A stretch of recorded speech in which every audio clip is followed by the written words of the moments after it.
we're going to go ahead and pass it off to Andy. And Andy's going to talk to us a little bit about metrics and mission. Metrics and mission. Thank you. That was a lot of laughter on my part as you guys were rocking that Jeopardy game. That was amazing. I loved it. Some of you took it seriously, way too seriously, but get competitive. That's okay. I get competitive too. So well done, everyone. Yes, yes. We want to spend a few moments to look at what should we really be measuring. How do we define success as we continue down this growing young journey?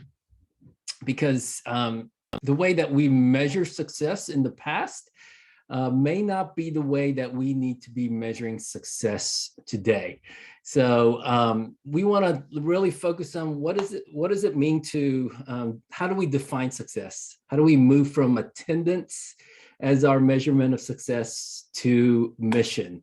And 6 ways to measure success beyond filling the seats, which should not surprise you that it correlates to our 6 core commitments of growing young. So especially since COVID, most church leaders like you are asking this question, right? We're all asking this question.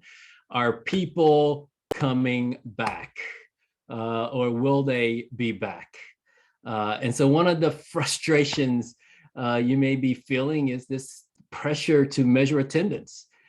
People aren't back yet. What's it going to take? Are they coming back? And you may be feeling frustrated. You may be frustrated that you jumped into ministry with young people, youth ministry, young adult ministry, or general church ministry, and you feel like your work is measured solely by how effective you are in filling the seats. How many people are coming through the doors? How many people are in our pews or in our chairs? Another frustration may be that you lead a ministry or church and constantly feel that pressure to grow numerically. Perhaps it's not the ways in which we think we need to grow. Sometimes growing numerically doesn't necessarily mean that it's successful. And so during our time right now, we want to explore some alternate ways to measure and work toward true success, especially when it comes to working with young people. So I wonder, before I go too much further, I kind of, thought ahead and thought about some of the frustrations that I know some leaders are feeling, but what frustrations do you have? Which frustration or what frustration do you have that you might want to express today? So chat that in. We'd love for us to kind of see that or hear about that. And so chat in what frustration might resonate with you. You guys aren't chatting in nearly as quick as you were in the Jeopardy game. But yeah, what frustrations do you have right now? Chris is saying a frustration with division between those who have returned and those who have not, and mainly those the frustrations are coming from those who have returned against those who have not.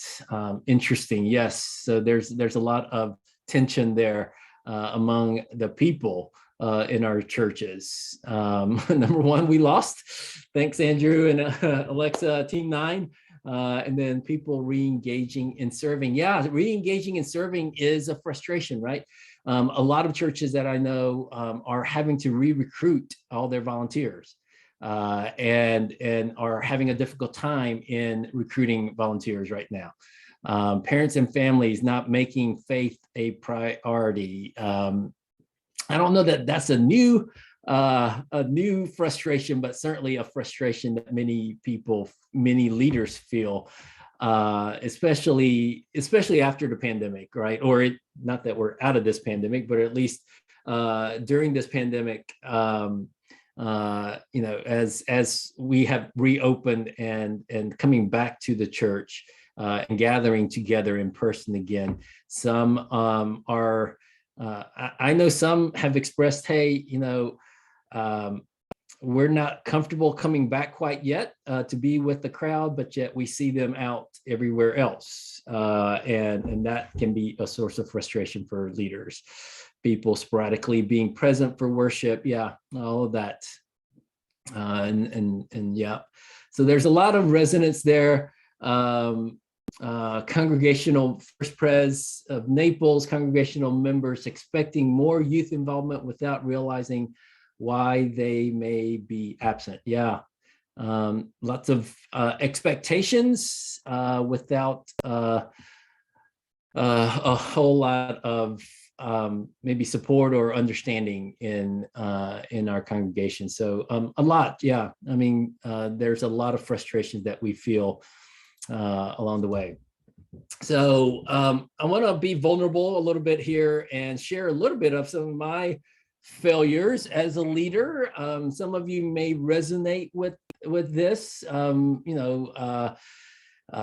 Oftentimes when I'm around youth leaders, the conversations turn to, what are some of the dumb things that you've done that really should have gotten you fired, but maybe you got away with. And we all have stories that that kind of fall into that category.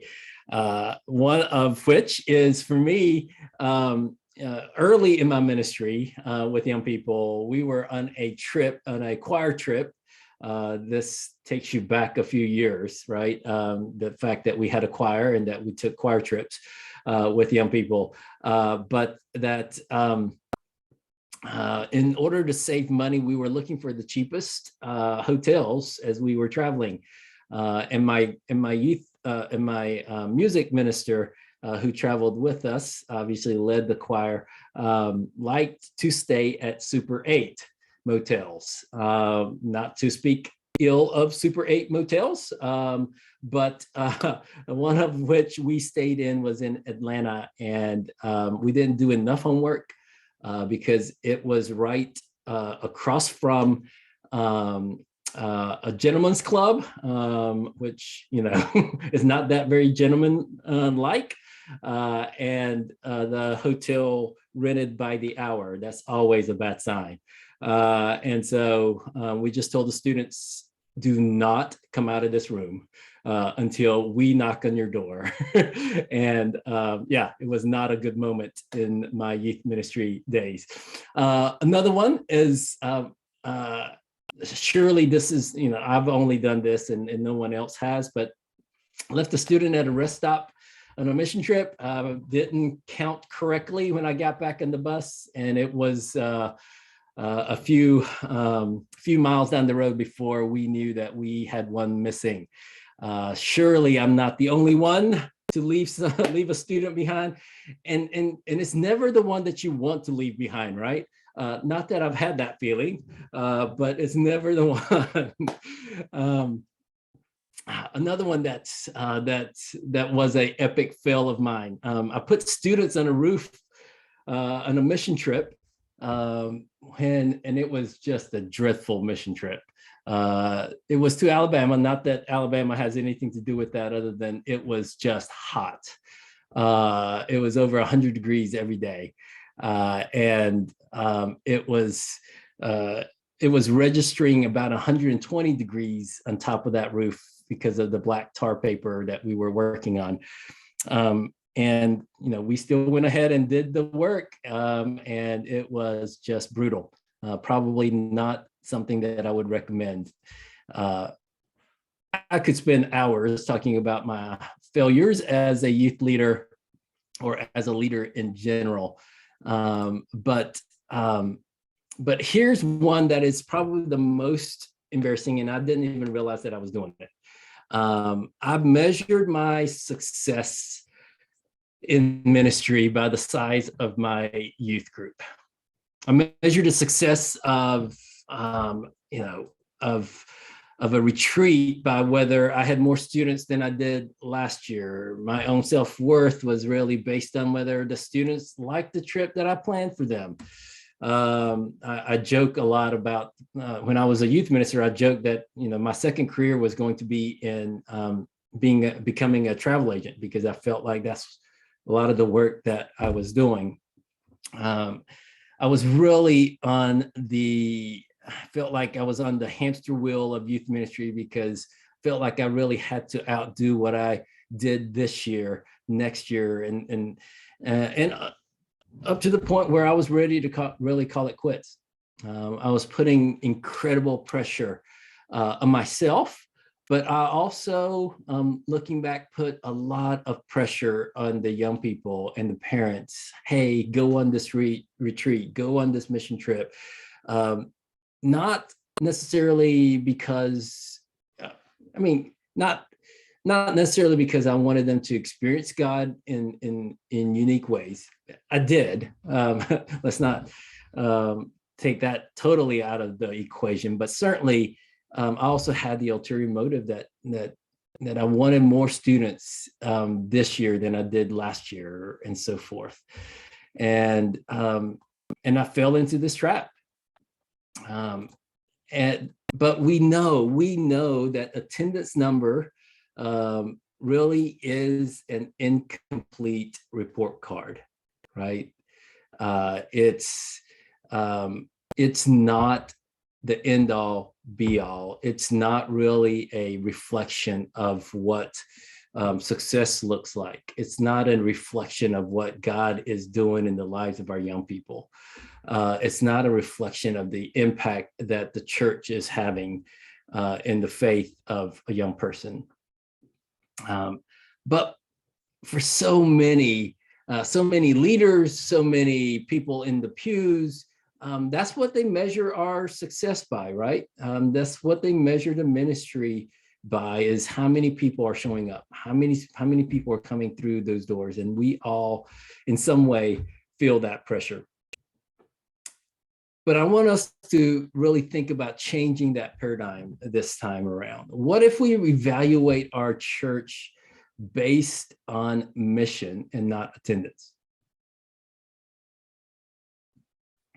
Because my guess is that your mission isn't merely to get young people to just show up and sit somewhere for 60 minutes or 75 minutes or 90 minutes, however long your services are. My guess is that if I go on your church's website, your youth ministry website or your young adult ministry website, you would say more than just, hey, we want young people just for the sake of having large numbers, right? You would have more of a mission than that, right?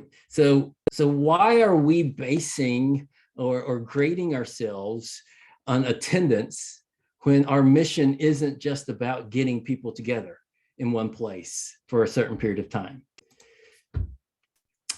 So here's a question for us. How are you currently defining your mission?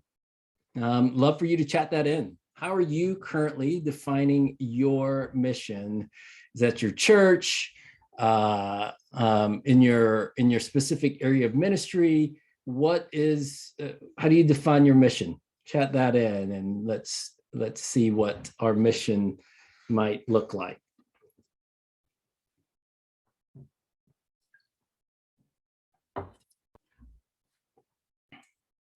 Do you mean like the scope of our ministry? Like what do we consider a mission that way? Or do you mean like a mission statement? Or do you mean like what do we hope the outcome is? Why do we do what we do? Why are we gathered together as a church? Why do we want young people in the church? Why do we do what we do? So Sarah says, change lives. Church's mission statement is forming community, transforming lives, reforming our world. Yeah, I mean, those are things, joyful in worship and discipleship. Making disciples who are making disciples. Yes. To know Jesus more, open arms, serving hands, transforming lives through Christ. Um, Funny, I don't see anyone typing in gather 250 young people or gather a certain number of people. And yeah, I mean, so we all have a mission, right? We have a sense of what we're doing matters, and that's more than just numbers. So let's measure actual impact, not a person's ability to sit in a chair for however long, right? 60 minutes.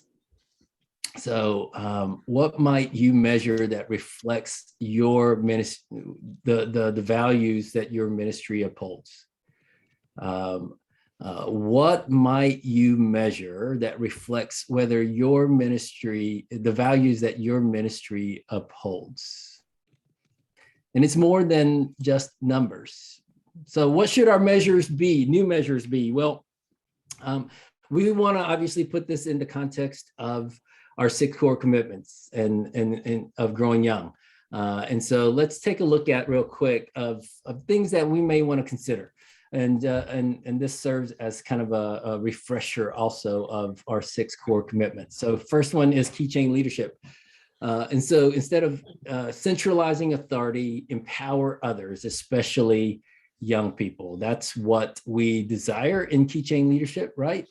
For those of us who hold access and power, that we think about how we can pass that on to open up doors for young people, for others who can then experience leadership.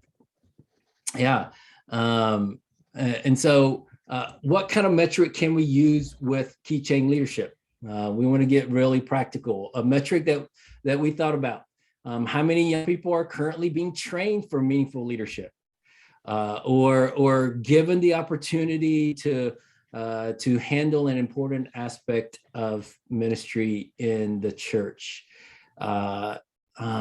Yeah, I mean, so that could be a new metric. How many young, we could be measuring or counting how many young people are being mentored, how many young people are given new areas or new responsibilities in different areas of the church. Those are metrics, again, things that we can measure, that we can point back to key chain leadership.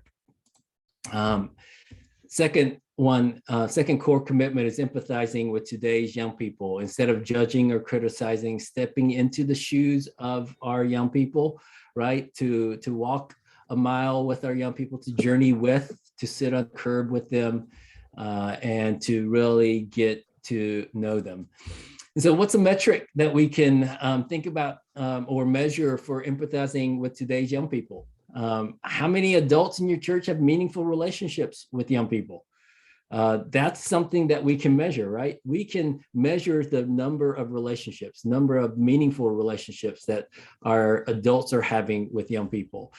Going back to one of the questions, the 5-to-1 ratio, right? 5-to-1 ratio is what we're after. So that's another measurement that we could use, or a metric that we can use.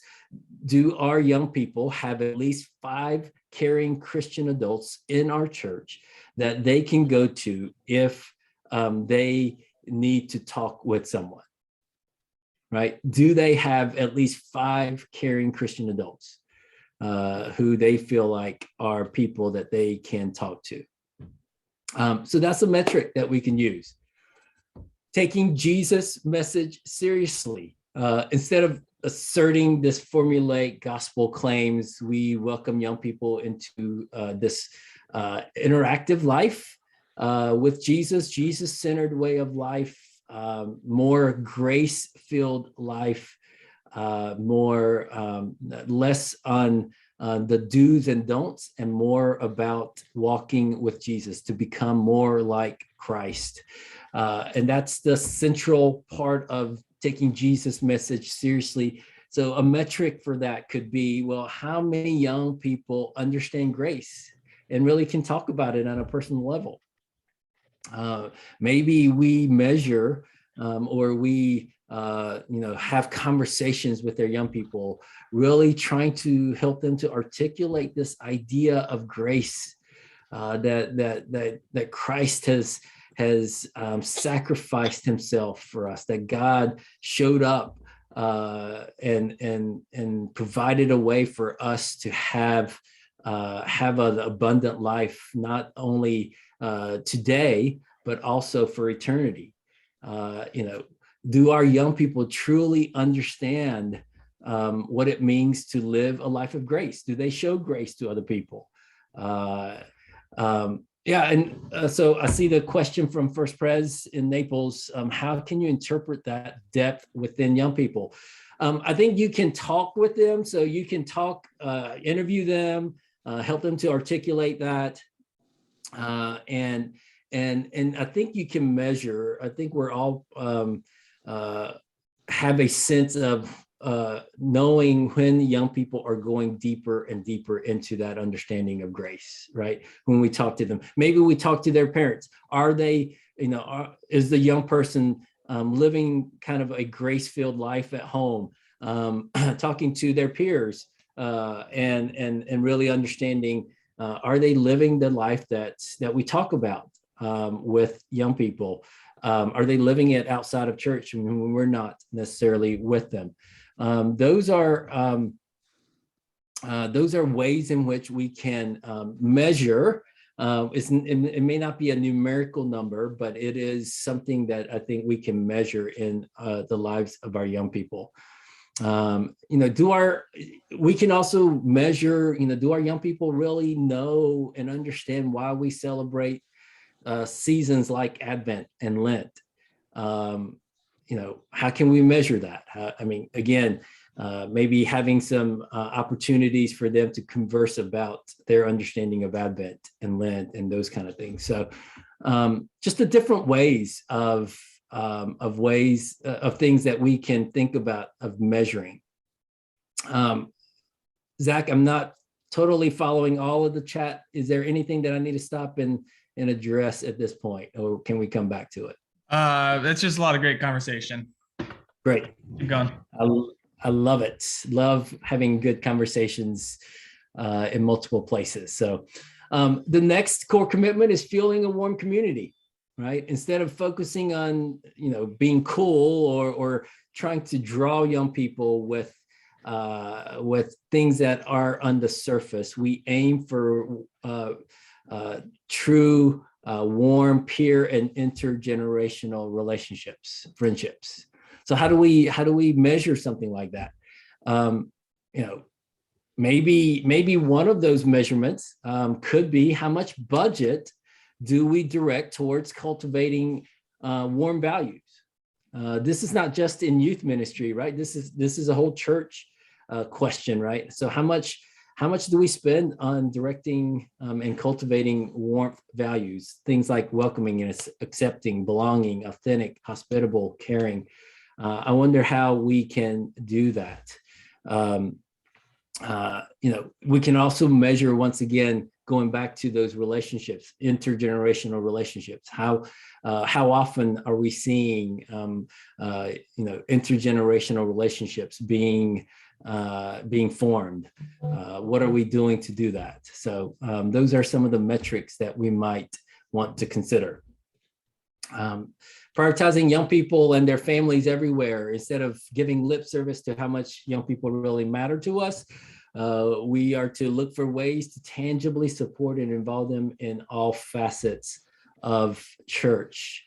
And so one of the metrics for that could be, how often are parents invited to actively engage in the ministry? How are we partnering with parents, right? How often are young people invited to participate in all church activities, things like worship? Are they having opportunities to participate in that?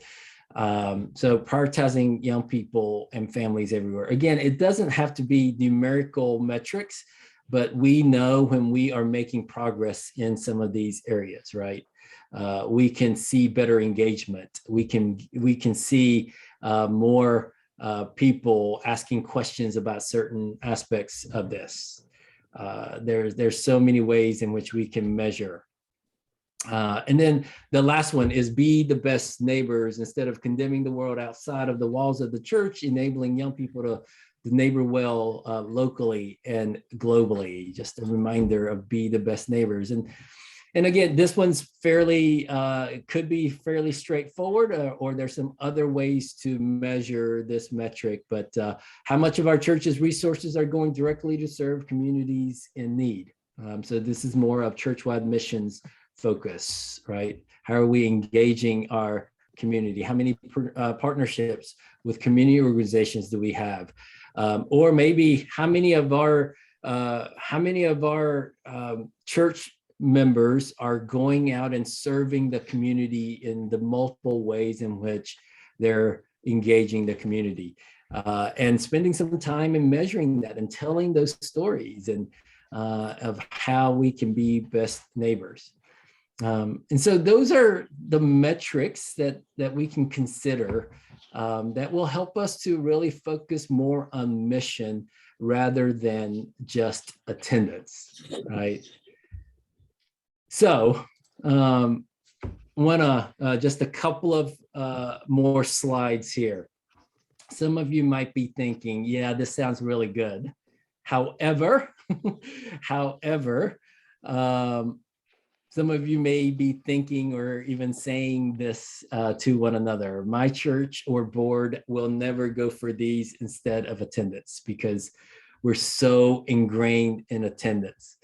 I'm not sure what metrics fit our church best. And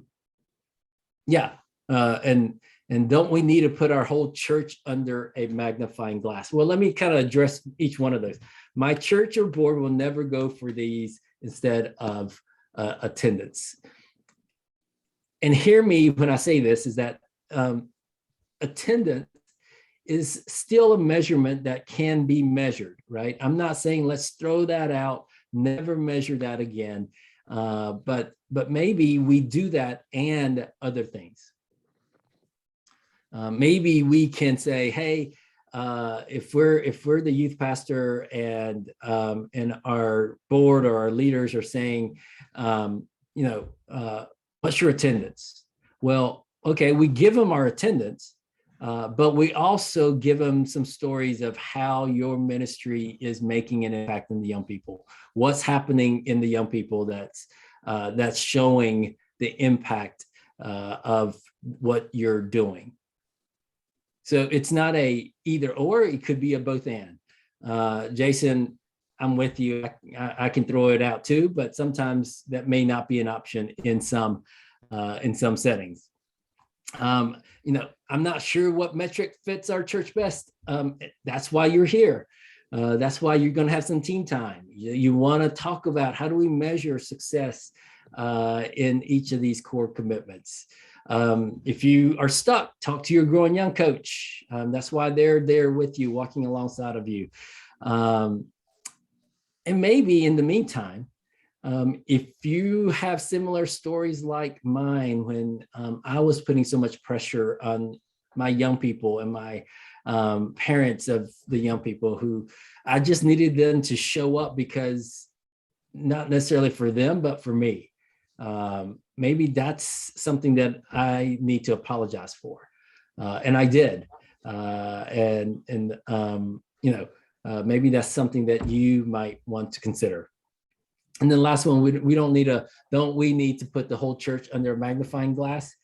Yes, that's the ideal, right? We need to put the whole church under this idea of really thinking about different metrics and shifting how we measure success. But we also, some of you may not have the authority to do that. You may not be in a position to do that. And so Scott Cormode would say this, that you lead in the area where you have authority. Do the things that you need to do to change the things, help the culture to shift in the area in which you have authority. And that's something that we can do in the meantime. All right. So the last one, we change our culture by changing our metric. We often say that growing young isn't about changing youth ministry. It's about changing the church culture, right? And so we change our culture by changing what we measure. It's not, we don't always measure the numbers, that we measure other things.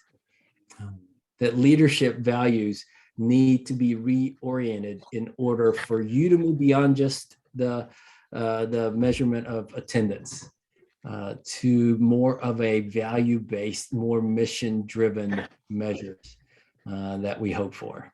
So, so I think, Zach, we've got a few minutes for Q&A. So I wonder if I've missed a question or someone has a question that they would like to either chat in or can unmute and ask in person.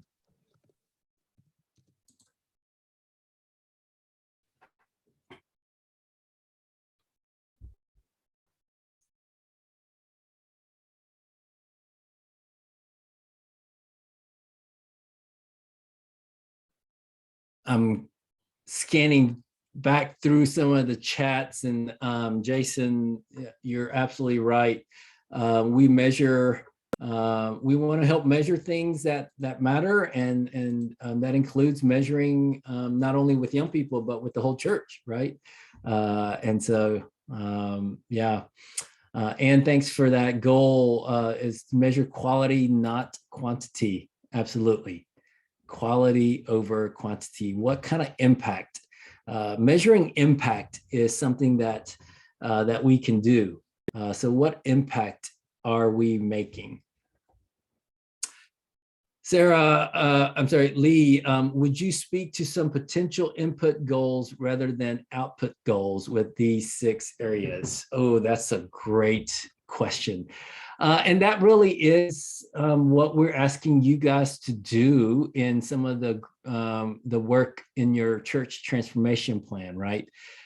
Is what kind of input do you want to work on so that the output goals will be the result of that. So so maybe maybe one of them is around empathy. Is an input goal could be how can we train our adult leaders to develop more empathy for young people. So it could be an empathy training. So that's an input goal. For the output goal of, hey, how many intergenerational relationships are we seeing being formed in our churches? So that is an example of that. And there's so many others that you're going to be working on in your church transformation plan. How often do you feel parents should attend youth night? Sarah, that's a good question. And I think that's different in every setting. And so that's really hard to answer. What I will say is maybe we need to measure or think about how often we are connecting with the parents, not necessarily parents just attending one of our events, but how often are we connecting with the parents of our students? So what I mean by that is, how often are we communicating to them?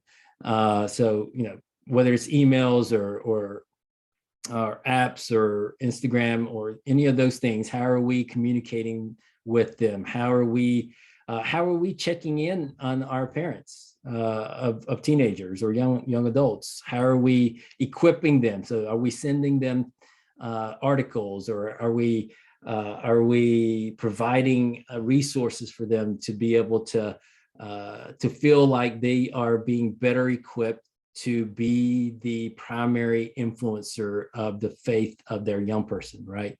And so maybe that's something that we need to measure. And when they, I think, for me, when I was doing youth ministry, our doors were always open for parents to come. It was not a specific night, but it was just, hey, parents, if you want to come check out what was happening, doors are open for the large group time. Small groups, I didn't let parents just go barge into any kind of small groups and hang out there. So, and they didn't ask to do that. So,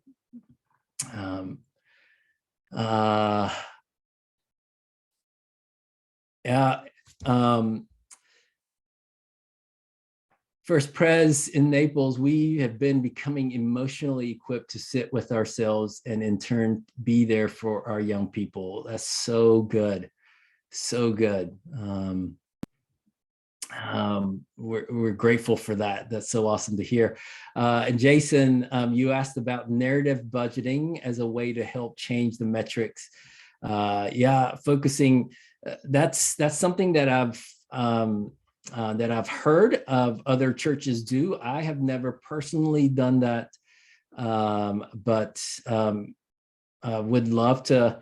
Maybe another church or another leader has done that in the past and can speak to that. So feel free to chat that in or even unmute yourself.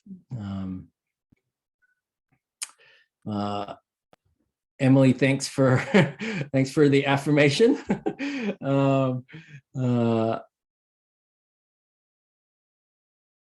Yeah. So I heard last summer from one seasoned youth director that his hope is that every student falls by the time that they graduate from high school so that they can experience the church as a safe place to land. Yeah, a place of grace and forgiveness. But what does it look like to measure opportunities to extend grace, especially when students are so fearful? It has a lot to do with creating that safe space, doesn't it, Emily?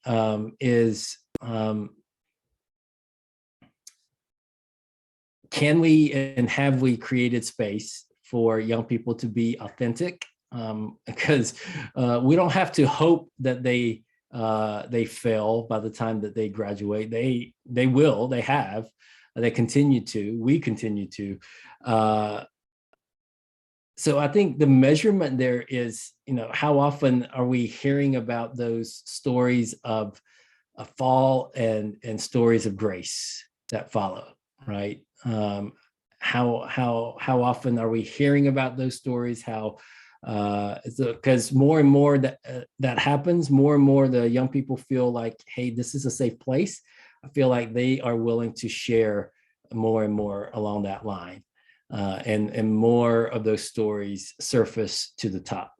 And so I think if we're creating that kind of space for our young people where they can be authentically themselves, we will hear those. I think we have time for maybe one more question or someone who wants to unmute and ask a question or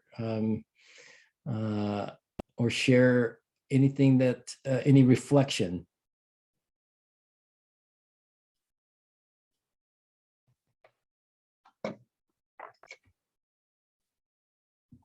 Andy, I was just thinking about the last question about making mistakes and how empowering it is for our young people when we support people who have made mistakes in front of them.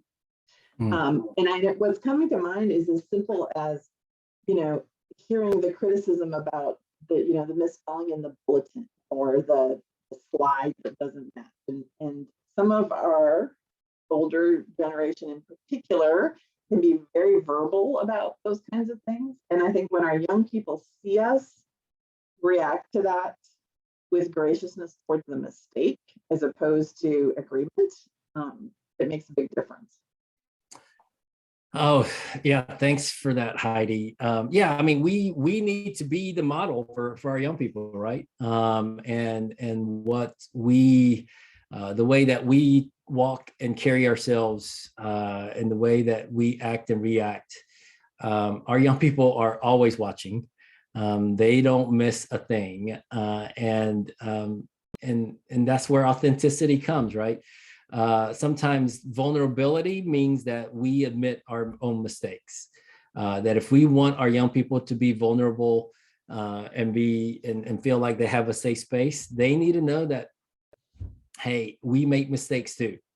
Hey, and we need to be the first to lead with vulnerability, appropriate vulnerability, but being vulnerable nonetheless, and that helps to create that kind of space in which others can be so. Great. Thanks for listening, and thanks for engaging with this, and thanks for letting the B team show up today instead of Kara. And Kara sends her regards. She really does. She hated to miss this.